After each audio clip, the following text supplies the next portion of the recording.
So Ryan told you after the last round of the Supercross season that he was retiring, but you must have had an inclination before that as the season was going on. When did you know this might be the last season?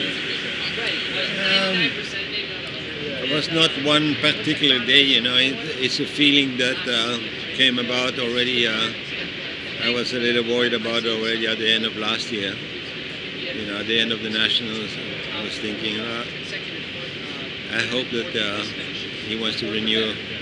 You know, we had a contract until the end of this season, and I was already thinking, I'm sure that Ryan is going to be up for another one, you know, and we were prepared for it. But I think the injury and finding out how serious it could have been in Colorado, like he said at the press conference, was you know, big notice. And I think after that, and then Kenny getting hurt in Supercross this season. I think when riders like Ryan or like Kenny get hurt,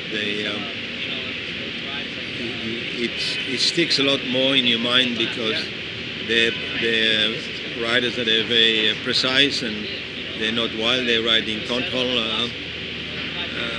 So you notice it a lot more, and it has a lot bigger effect. If it is a guy that is a wild man, everybody goes, well, yeah, that was to be expected, you know. The guy is, you know, is out of control. But then when it happens to Kenny or to Ryan, then, you know, it's more noticeable.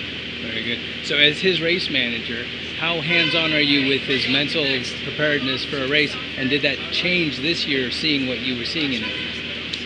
Yeah, but you know, you try to keep his mind. You try to help him keep his mind focused on the job, you know. And it's a lot safer to race focused on trying to win than saying I'm going to try to race and not get hurt. You know, this is a sport.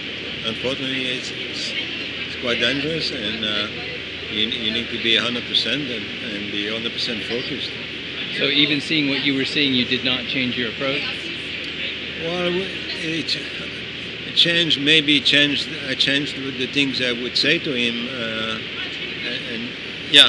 and be a little bit more sensitive in that way. But I didn't make a huge change. I tried to be as normal as everything could be around him and give him the support and take away as many of his worries as possible, you know. Very good. One last question. Is there an open spot on the KTM for the outdoor season, and have you made any plans for that? No, we have no plans for a fill-in rider. I don't think there's anybody available that